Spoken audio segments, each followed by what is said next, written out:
Okay, so to start, why did you choose to study equine nutrition?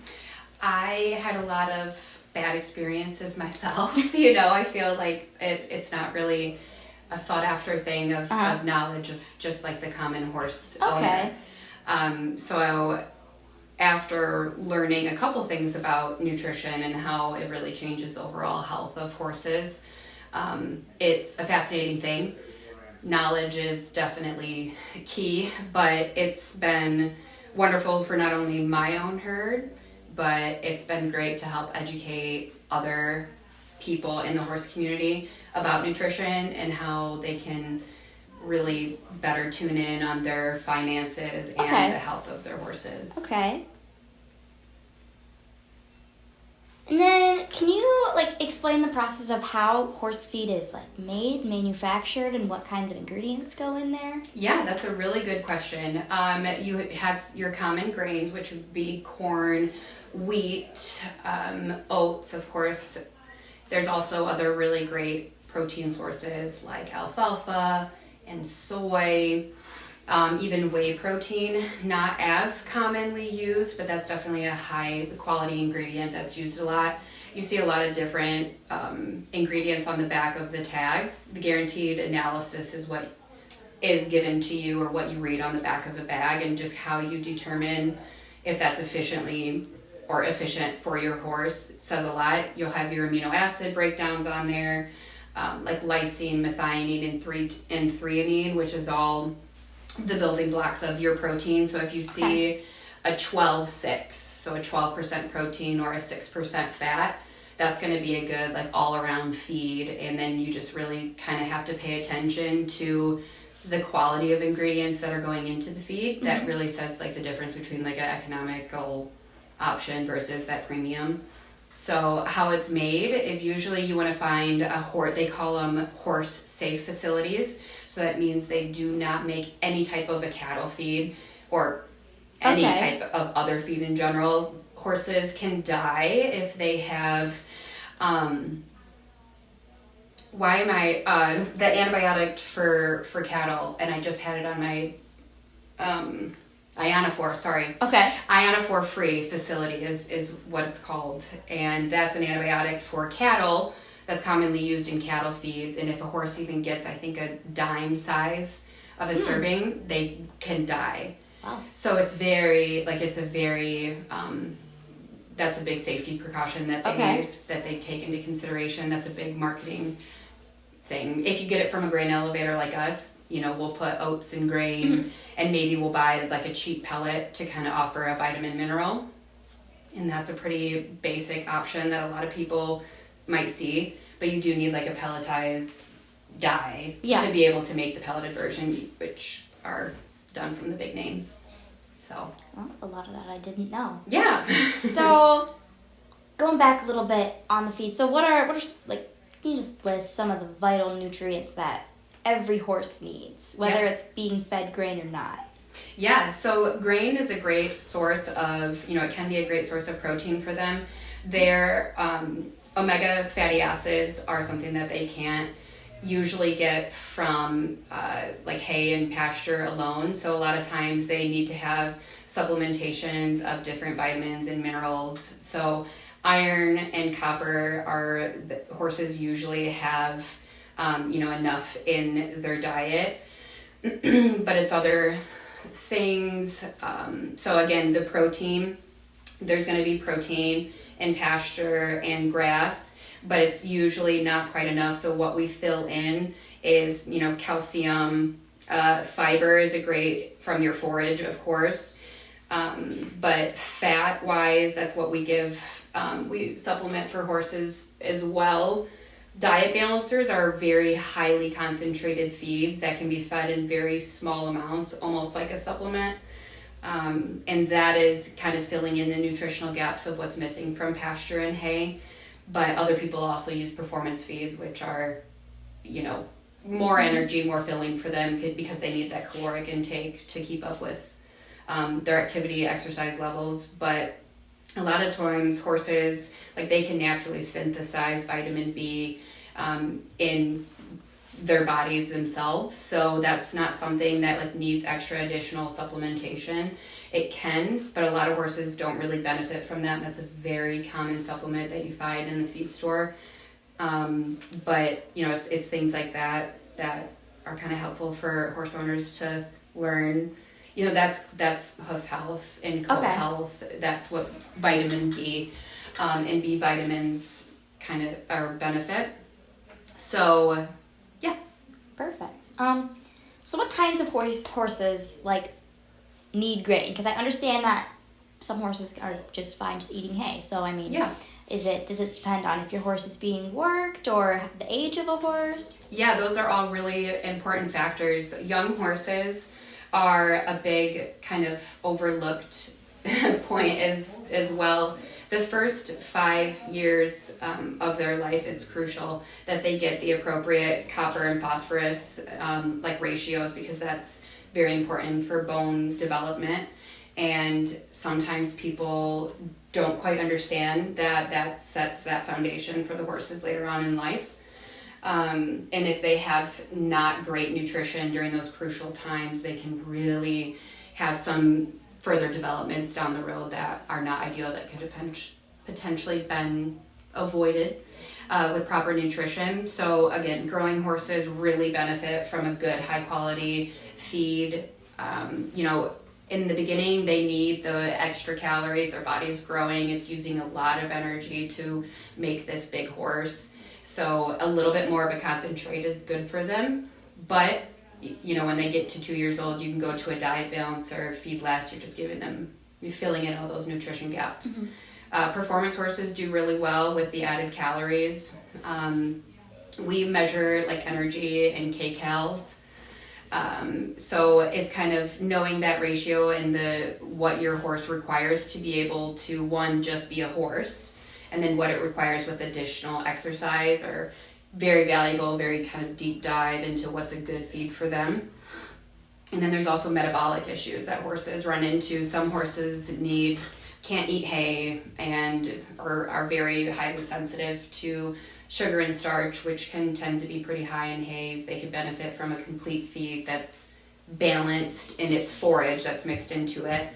You know, keeps insulin levels really regulated. Very helpful feeds. Senior horses that can't eat hay, that don't have that have very poor dental health or no teeth, or horses even young that might have lost teeth or had an accident, whatever it might be, though they benefit tremendously from like a complete feed that has forage built into it.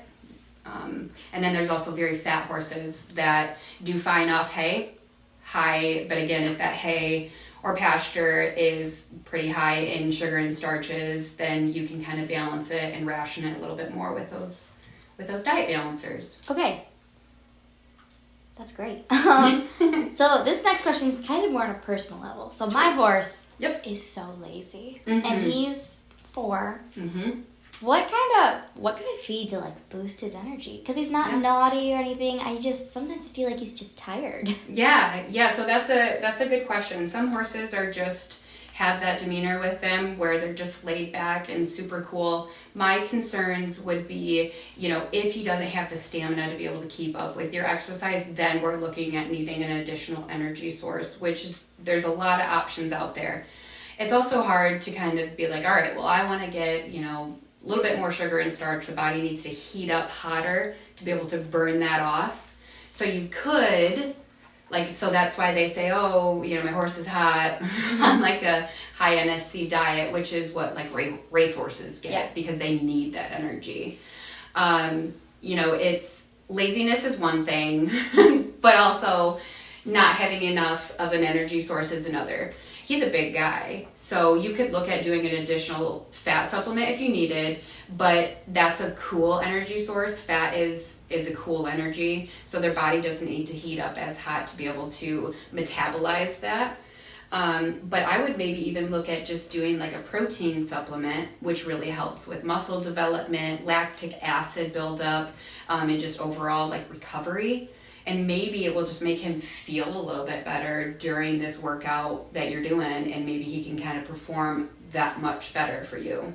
It sounds like a scary supplement, like Super Sport from Purina. Okay. That made me think in the beginning, oh, that's like for a racehorse. But no, it's like a protein shake for you and I. It's just jam-packed with amino acids. So good for bulking. Good, yeah. He needs to be bulked up, too. Yeah, he's in that awkward phase as a 4-year-old, I'm sure. And he's massive, so it's like extra awkward. So, as horses age, how do their diets change? Yeah, that's a great question. A lot of horses or a lot of owners say, okay, my horse is 17 years old and is now a senior horse and I need to feed it a senior feed. I know 25-year-old horses that are still on just a good concentrate, a performance feed still, and it's plenty for them. Horses, their feed is really determined on their long stem forage abilities to be able to eat that. If they can't eat hay, we base our concentrate recommendations off of a forage diet. So we just accent the forage. So as the horses age, just like humans, metabolically speaking and metabolism, it goes down. Some horses lose appetite or just their ability to be able to metabolize things is not as efficient as it was when they were younger. So we can look at, either high quality feeds or those feeds that do have the forage built into them is really help getting it into their system that they wouldn't normally be able to do. Even hierarchy in herds, you have to really take a lot of things into consideration. I have 6 horses in a pasture that's saying they all eat. All right, well, that horse eats really slow, so it needs kind of a little bit more of jam-packed nutrition while it can eat what it can because it's competing against other horses to eat. So it's, it's a lot of like detective work and asking a lot of different questions. And every horse is different. There's not one horse that is the same. And 17-year-old isn't the mark of a senior horse. It's based strictly off of dental health and their ability to eat long stem forage for sure. And, their exercise. Are they still active and are they just maintenance? And you ride around every once in a while and lots of things to be taken into consideration. Okay. What are some consequences of over and under feeding a horse? Yes.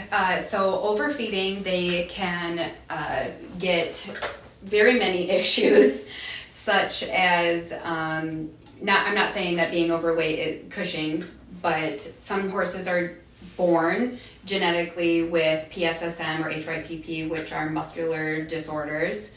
Those horses react differently so for HYPP, they react differently to potassium, and then they have the muscle contractions, and it can be deadly with their episodes and very detrimental to their health and injury speaking. So like you need to have very low potassium diets for them, and then so that's not quite along the lines of underfeeding and overfeeding. So if a horse is starved and underfed, let's say there's a body condition score between 1 and 5, let's say they're a 1 or 2 on the body condition score scale, rehabilitating a malnourished horse can, if people don't know how to do that appropriately, they can die. They can shock the system of the horse, and all that nutrition at once can shock the body, and they can literally die from that. And the horse can also die from being too fat as well. That can lead to founder and laminitis and white line and of course other joint issues, but that also leads to insulin resistance, which is coming up a lot. A lot of people are always very concerned about low NSC diets. In the nutrition world, we say anything that is like 22% or under for like NSC, which are non-structural carbohydrates. That is technically called like a controlled diet. If you truly have an insulin resistant metabolic horse, we like to keep the NSC at about like 13% or less. That's an appropriate feeding for those really overweight horses. For overweight horses, you want to limit their hay to, generally speaking, they should be at normally 2% of their body weight. We have to cut them back to what's called the starvation diet. I know it sounds scary. It tends to scare people. But 1.5 to 1% of their body weight is like a legitimate starvation diet, to cut back on that calorie while still allowing them to have small, frequent meals, because that's our horses are made to graze, all day, every day, and have small meals. They have very small stomachs. 2-gallon size stomachs, tiny compared to the rest of their digestive system. But you'd cut them back on hay, and then you would put them on a feed, like a diet balancer, to where you can just fill in those nutritional gaps while not adding the unnecessary calories for that. Okay. So if a horse is in like those early stages of laminitis or founder, then what is the next step that needs to be taken? Definitely on the starvation diet. I know it's a scary word, but I tried to come up with a different word for it, but limiting their hay. If you have a solid hay supply and you're going to have this hay for a long while, I would really recommend doing a hay analysis just to kind of see where those sugar and starches lie. Ways to get NSC down in hay, you can achieve that by soaking or steaming your hay. Usually helps reduce it about 20 to 30%, I believe, in your overall percentage of NSC. So it's better than nothing. And the horses, they need that forage. And so to avoid that, we want to make sure that their insulin sensitivity, that they don't have a sensitivity. We want to see how their body is able to fast, and then they get a big thing of like a sugar, and then see kind of how fast their body bounces back. They should be able to go back to baseline in about 45 minutes, I believe. So you would get a blood serum test and kind of run and see how that is. But that's not necessary if you don't have the funds to be able to do these blood tests. The safe bet is to cut back hay, get them on a low NSC diet, a controlled calorie diet of a diet balancer, and then just watch that. It takes time for them to lose weight, and same with getting weight back, but getting that weight under control allows the body to be a lot more efficient and being able to metabolize these sugars and starches that are causing these sensitivities. Okay. And then one more question. I want to know what kind of brands that you have found success in with your own horses and that you would recommend to other people. Yeah, I recommend very frequently, Purina, because my teacher used to be a nutritionist for Purina. That's not the only reason why, but I'm in the nutrition world, we're very big on results and scientific backing.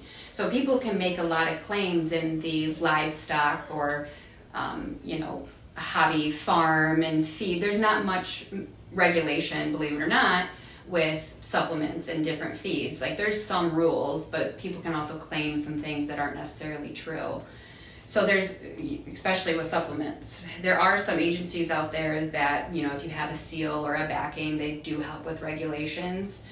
But it's also kind of just like the honor system with horse feeds and supplements. So I really like to see results of, vet studies. You got to have universities studying these things. And if, we're putting things on bags that haven't truly shown any scientific benefit or purpose, but we're just putting it on the bag to have a bag tag war, it's hard for me to kind of be like, I can passionately get behind the purpose of that feed. So the cool thing about Purina is, it takes years of test ride, they call it, of really, this is out to certain select people of trialing something, and then they really do hard studies on these supplements and their feeds, palatability, and just overall, if it claims to do something, it really is doing what they say it does. So I love Purina. I really like Triple Crown. I think they have high quality feeds. I do like some additional things that they have on there. They're another one where they have like a pre and probiotic in their feed. I'm not very probiotic, supporter, because there's no proof that those microbials make it all the way back to the hindgut to be digested after being cooked and pelletized and all of these things. You don't really know if they survive that process, and it's a very long digestive tract. So prebiotics are food for the good bugs. We can get behind that. There's solid proof in that. And horses you can't just do like an enema or take a sample right from the rectum to see how things are performing in the cecum. They have to be cecally cannulated or whatever, so then you can open it up. You know how cows can have that? Mm-hmm. The only horses in the world that exist that have that, there's 8 of them, and they all belong to Purina. Oh, wow. So, like, that is new age. It's crazy, crazy cool. And they finally have a new development of, like, this product called MQ, which is, like, a total microbiome study that's specific to your horse. And it's just now kind of rolling out, but this is, like, 10 years in the making. It's crazy. So I really like those two. I do really like Triple Crown. Purina makes Triple Crown. Okay. But, you know, don't get me wrong. Nutrina, which is Cargill owned, massive company, really a lot of science, and they really like to educate their customers, and I think they do a fabulous job. It is definitely a premium elite feed, like their Pro Elite line. But yeah, I think it's just really finding out what works for your horse, and I always say owners know their horses best, and that's what we work with. You know, something that they're willing to eat is also really important too. If they don't want to eat it, well, what good is that? Right. So, yeah. All right. Thank you so much for doing this with me today. You're very welcome. That was very helpful. Yes, ma'am. Good.